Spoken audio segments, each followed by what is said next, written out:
All right, Eddie Hearn is back. Matchroom Boxing got a busy schedule coming up over the next couple of months, beginning next week with the Johnny Fisher, Dave Allen rematch. And Eddie has been pleading with me for weeks now to make an appearance on The Fighter and the Writer. He's been hearing so much about it. He's been reading so much about it. Everywhere he goes, talking to his own people, they have been talking about it. So, Eddie, welcome to the Fighter and the Writer show. Thank you, Chris. It's an absolute honor. It's one of the few outlets that I haven't been on yet. And now I feel complete.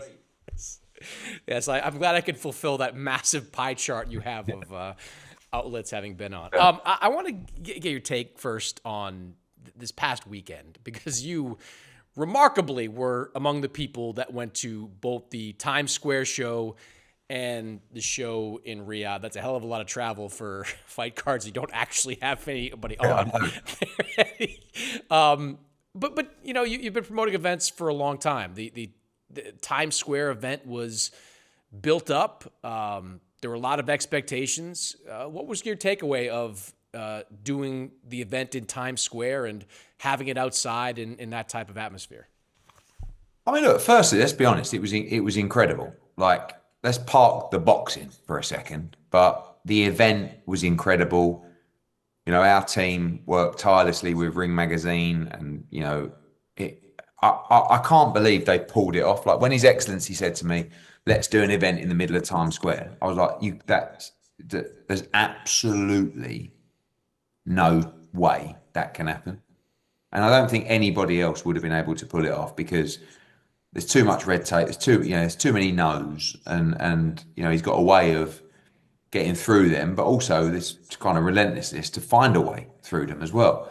As a spectacle, you know, the media attention, the numbers, fantastic as well.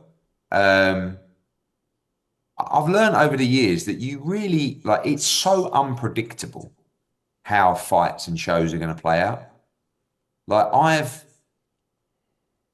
put cards together in the past where I thought this is just such a great card. And like I've sat there with one fight to go going, I can't believe like this is just not gelled at all. The problem is when you do it on that kind of scale, it magnifies the fact that you've got this massive event and all the fights are poor.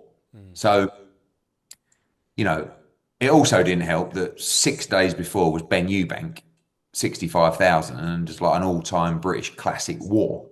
So, look, Tio, you know, I was actually arguing a bit with Coppinger because Coppinger was like shouting Tio's praises. Oh, it was unbelievable. And I was like, it was okay. Like, that was actually the one fight that was, you know, a bit more lively, if you like. I didn't think Tio did anything that really was special on the night, but it was an okay performance. Devin, you know, like I'll always back Devin, and I really feel like he had a lot of demons to overcome that night, but he didn't do a very good he didn't do a very good attempt at masking them. Do you know what I mean? It was like I was getting messages from the first, second round going, Devin looked petrified. Like, what, you know? And again, like he went through a lot in that Ryan Garcia fight. Like, but he was just moving. So like Skull moved, but Devin moved like a hare. You know, I mean, he was just it was frantic. And actually, when he held his feet the few times that he did, he hurt Ramirez actually repeatedly. And I felt that with his size, if he would have held his feet, he would have 100% stopped Ramirez in there. But, you know, I don't know if he's not the same fighter or he just needed those rounds to get over those barriers. And then we moved on to Ryan Garcia, which was just bizarre. I mean, no one really did anything. And I was sad for Ryan actually, because I think he's done incredibly well to get himself back in the game. Like he was mentally shot to pieces in the Devin Haney fight. And now he looks great. You know, he's fresh faced again and all this kind of stuff. But I don't know what he was doing. Like, was it just that he got dropped? I mean, there is definitely an element of that weird, and I said it in the build up to his fight. I said, it's hallucinogenic out there. You're pulling up in a Batmobile in Times Square. Your face is all over these screens. then you go down this little thing and you walk out and there's like 150 people there and you're thinking, what on earth's going on here? Then you're flat, then you can't really get yourself up for it. But these are all the things that you've got to prepare for pre-fight. And you can't just let it pass you by on the night and then go, oh, well, the atmosphere was weird. It's like, oh, Derek James was telling him the right things to do, but he never really tried. And I don't know, is that the moment? Is it the confidence? Is he falling out of love with it all? Did he get hurt and think, I don't want to engage? None of them are particularly encouraging, but Rolly didn't really do anything. It was just a weird fight. And yeah, so look, it put, Haney was getting in the ring after to do the face off. You got the big rematch. Now the rematch is in tatters. It's just of no value. I mean, it's not no value, but nowhere near the value that it was. And I think both guys need another fight, if I'm honest. I mean, Ryan has to. I mean, he can't. I don't know if there's a rematch clause. I mean, again, you're not going to be screaming to see both guys anytime soon. They've got to go out there and put a performance together. And I heard Oscar's rant. And, like, I guess it's easy for us to say. I mean, Oscar was a fighter, so he comes with a little bit more credibility when you're talking about what fighters should be doing for the money and stuff like that. I think for me to say it, it's a bit, not disrespectful, but, it's a tough sport. I don't think it's so easy to go, guys, go in there and just have a war. Do you know what I mean? But he is right. Like, it's the entertainment business. You're getting all that money. You kind of, it's the same for Canelo, if I'm honest. Like, I ain't really ever going to talk badly about Canelo, but when someone's paying that much money and the eyes of the world are watching and especially you're traveling, do you know what I mean? You're going there to showcase, like, I know it's not easy, but at the same time, like, I think everybody's stock fell on Friday and Saturday. That's the reality. I do agree with you that if a Ryan Devin rematch is going to be rebuilt, they both need one more fight. I would put Devin in with Rolly, frankly. I think that's a decent matchup for him. And I'd put Ryan in against a guy that is eminently more hittable, although Rolly should have been more hittable. And maybe in an environment he's more comfortable with. Maybe you put him in Southern California, back in kind of an atmosphere that he's used to, and maybe that will jog something in. Maybe that will get him back. At the same time, like when you're getting all that money and you know what you're signing up for, you've got to be a little bit mentally tougher than that. And so, like, he was like, but it is weird. You got Richardson Hitchens down there. You got Mike Tyson chanting something out over there. And he said he could hear them all. Everything, But the thing is about Ryan and Devin, they're just not like, and this is a non-PC word, I guess, to use in this right, but they're not killers. Do you know what I'm saying? And not in that respect, but just in the like the stone cold, like, and that's what was so impressive going back to like Benn. Like if Conor Benn was in the ring on Friday night, right? From the first bell, he would have fought the same way that he fought at Tottenham. Honestly, he fights the same way all the time.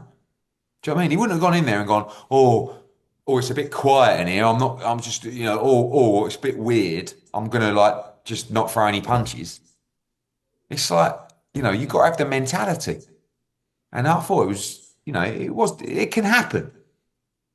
But it was disappointing on that grand stage. You mentioned Conor Benn. He was in New York, as you said, calling out, I think, literally everybody. I think he was down to fight anybody. That being said, Eddie, we just watched a anticipated Ryan Garcia, Devin Haney rematch effectively get flushed for now.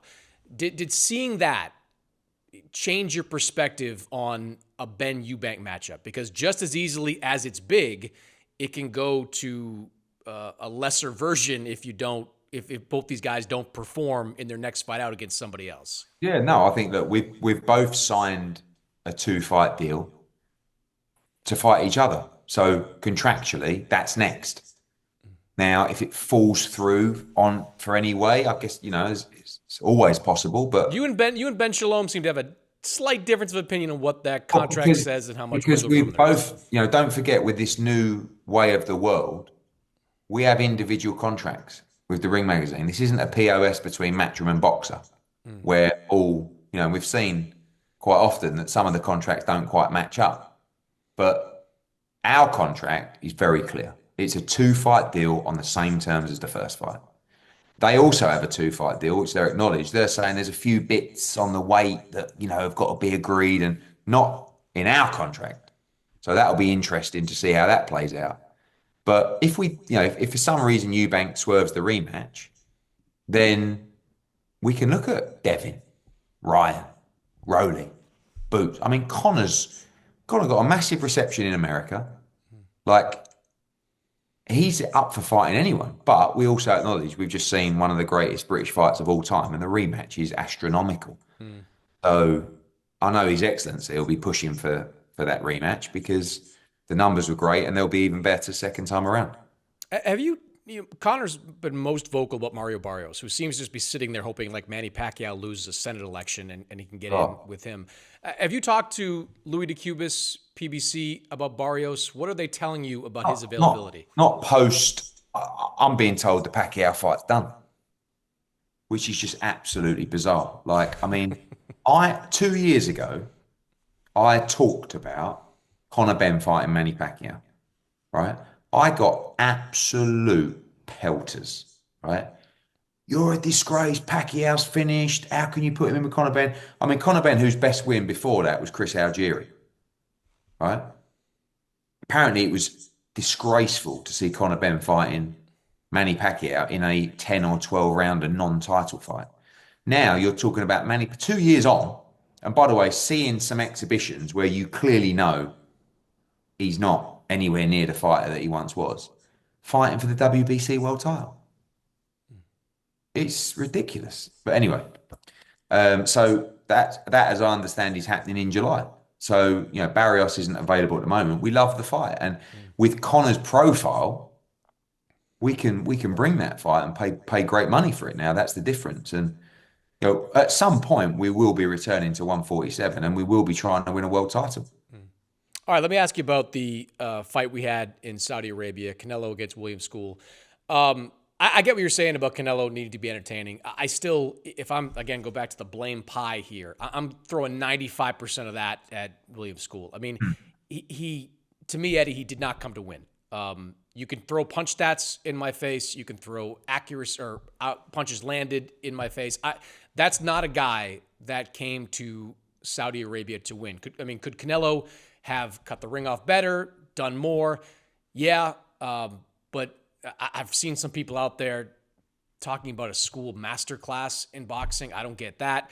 I've seen some people suggest that this is a sign of Canelo taking another step off the ledge a little bit, aging a little bit more. I might be able to buy into a little bit of that, but I don't know what you thought of how that fight played out, but I did not believe from moment one when I saw how William School was going to fight that he was coming to win. I thought he was coming to go 12 and then to do exactly what he did and say, you know what, I boxed. I did what I did. I don't know what the judges were thinking. How did you see that fight? Very disappointing. I mean, and I agree with you. I think it's not Canelo's fault that Skull decided to fight like that. I mean, I actually had it quite close, if I'm honest. 115, 113, 116, 112. That was the two judges' scorecards. And I had Skull winning the fight. Like, I was sitting next to Crawford. After about 7 or 8 rounds, Crawford had Skull well up. I mean, we had your scorecards in front of us, kept popping up on them. And I'm kind of like, one, I'm so tired. And two, I'm like thinking, I'm not really sure what's going on here. But then I'm thinking, Canelo's just like winging a couple of shots in per round. And Skull's at least putting the jet. I don't know. Terence, what do you think? And he goes, I've got Skull well up. And then Skull went from like being a little bit tricky early to doing the same thing. And then Canelo just stepped on the gas a little bit and like 9, 10, 11, 12. Like he just started winning around. So because no one really did anything, I had it quite close. I thought Canelo won the fight. There's no doubt. But I think that Canelo hates fighters that move. Hates them. I mean, we saw it in the Charlo fight where he did a similar thing. You know, he boxed off the back foot, not quite as aggressively in his movement as Skull. But if I'm Terence Crawford, I'm watching that fight going, I mean, if you didn't like Skull's movement, you're really not going to like Crawford's movement because he'll land as well with the move. Like he'll actually throw. And I think at some point, Canelo is just going to get a little bit old and what's amazing about Saul is he has this desire. Like he's not taking his foot off the gas. He's training hard. But I just wonder whether, it may change in a Crawford fight because I do think that is a fight where he will be really motivated. But I don't know whether it's just a real bad style matchup for him, And I do think the size will play a part.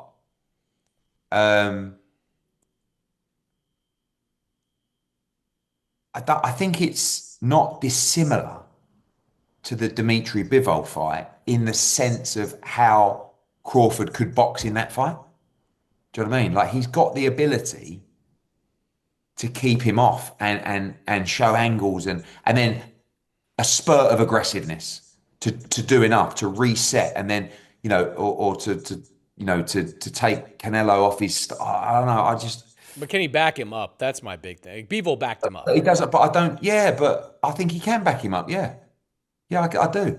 I mean, I don't think he can stop him, but Bivol didn't have to stop him. I was really leaning towards Canelo Alvarez before Saturday, and look, we can't take too much from it, but the thing is about Terence, he has unbelievable self-belief. I mean, I was having a debate with him, like as a friendly debate, where it's like I kind of said to him, "You're unlucky because you just haven't got the resume of a generational great, and I think you are one. Don't get me wrong, this is the fight that could give you that." And he's like, "Yeah." I said, "Well, but if you look at who he's beaten, it's not really his fault. But like Canelo's resume is unbelievable, but he's definitely past his best, Canelo. It's a really intriguing matchup. Really intriguing matchup. I don't know which. I couldn't get. I didn't have it. I had 118, 110 was my final scorecard. I can't when a guy is not stepping into anything, and that's what I saw. You know what it is? Yeah, different people score. Like I probably score it similarly to you. I had it much closer than that. I still had him, 2, 3, 4 rounds, whatever. Yeah. But Crawford, those guys, they look at something different. Yeah. So Crawford's going, are you joking? Like he hasn't landed on Skull. Like he's swung a few body shots in. Skull's active with the jab. He's doing this. And the one thing Skull was actually doing, which was weird, was he was throwing with Canelo when they engaged on the ropes, which was just bizarre. He was like running. And then when Canelo, he'd go with him. Do you know what I mean? So it was just a weird one to watch, I don't think you'll be putting William School on a... No, I mean, that is the problem. That's the problem, yes. When you fight like that. Yeah. It's brutal. One other piece of news, Eddie, that came out of Saturday that I didn't see coming. Anthony Joshua saying he's going to have surgery on his elbow. How long has this been bothering him, and what does that do for his 2025? So he had a niggle in the Dubois camp. To be honest with you, his elbow, it's heavy duty stuff, right? These big guys. It didn't affect him in the fight at all. I'd love to tell you it did, but it didn't. He had a great camp. And in the fight, he aggravated it, got a little bit worse. So then we were told that the Dubois fight could happen in February. And we were like, there's absolutely no chance he's going to be ready for February. We said, let's start talking about going back to camp around that time, let it rest up, blah, blah, blah. Went back in February and still aggravated. Saw a specialist who said 4 to 6 weeks, rehab, should be fine, blah, blah, blah. We ran that out, went back, still not right. So now they've said, right, we're going to have to go in. It's a small keyhole procedure, 4 to 6 weeks recovery. So the reality is he's not going to be ready to fight till post-September. Right, but he's only going to fight once this year. That's the reality. So it doesn't, if we have to wait till October or no, like it doesn't really matter. It's getting the decision right in terms of who he's going to fight. I mean, I don't mind the delay because it opens up the Dubois fight if he was to win for undisputed. It also opens up a potential Tyson Fury comeback and see what's happening. So I don't know when he's going to be back. It will be from September and he will only fight once this year. So he's having that done, I think, next week, and then just get right and ready for the last little run. You were sitting with Frank Warren, with George Warren. As far as I know, they're saying that they don't know what Tyson's going to do. At the same time, he's on social media with Sugar Hill. That tells me he's got something in mind. What's your read right now on what Tyson Fury is going to do? I can't believe he won't fight again. Can't believe it because one, he's still in good form. I mean, I know he lost to Usyk, but I felt they were very competitive, close fights. Two, there's massive money on the table for him to fight AJ. I mean, I know he's obviously got a load of money anyway. And I think three, he loves to box. I think he loves boxing. I think he would have watched Benn-Eubank and gone, well, we can do something even bigger than that. And it would be. It would just be huge. So I've just learned over the years with Tyson, like the worst thing you can try and do is kind of goad him into doing anything. He's completely his own man. He'll make his own decisions. When the time's right, he'll reach out or someone will reach out. But no inkling as to what he will do. But I do believe we'll see him in the ring again. All right, last thing for you. It sure looks like Brian Norman is going to go over to Japan to fight Jin Sasaki. I don't know if that's official yet, but it's obviously trending in that direction. Some of the talk I've heard out of Norman's camp is, well, Boots isn't available this summer. He's got mandatories. A unification fight wouldn't be on the table right away. We're going to go to Japan, make some money, fight Jin Sasaki. You're smiling. Like what is real with all this? It's absolutely available now. I mean, we've made them an offer last week. And we've even said to them, if you are taking that fight in Japan, let's lock the fight in for after that. October, November, December, whenever. And they come back and say, we don't want to talk about any other fights until we have this fight. So I don't know. I mean, we can't rely on Brian Norman to chase any kind of greatness because the purse is outrageous in terms of what he's made. And, it's a massive purse that we've offered him. So I don't know is the answer. I mean, we have got the Shakram Gearsov mandatory, which, isn't really the fight that we want, but we understand the position. He stepped aside to allow the Stanionis fight. And then the other fight is Teofimo Lopez, which His Excellency seems to want us to take. Tio's called it out. I love the fight in terms of our ability, our chances of winning that fight. I think it's a good fight, profile-wise. It's not... Jaron is very clear on what he wants. Belts, unifications, and undisputed. So when I talk to him about the Tio fight, he's kind of like, yeah, I don't mind it, but it's like, not really. What about the titles? So if we can't get a title and if there's a way, to deal with Shakram Gearsov, whether that's fight him in the meantime or whatever, we're open to the Teofimo Lopez fight. I think it's a great fight and respect to Tio if he wants to jump up and take it. And if you have to, Chakram did do you guys a solid, stepped aside. You got a fight, got some money. But obviously, given what he's going through, and it has gone through, he's our he fighter. wants to fight. Yeah. Well, he's our fighter. He's our friend. Vadim and those guys are our partners in so many different fighters. MJ, who's now got the Inoue fight, and Bivol and all these guys. So one thing we're not doing is going to be smart and let people down. So we've got to make sure we treat everybody fairly and get a resolution. Real quick, Bivol was also in Saudi Arabia. Are we still trending towards the trilogy fight with Beterbiev? Yeah. I believe October, November time. His Excellency had a chat with him there, and again, I think Dimitri had a small injury that he's getting over from the last fight, but he'll be ready to go, and I'm sure he'll do an even better job in the trilogy. All right. All right, Eddie. I know you are ecstatic to have this opportunity, so you're welcome. I'll sleep so much better tonight. Eddie Hearn, always appreciate your time. Cheers, mate.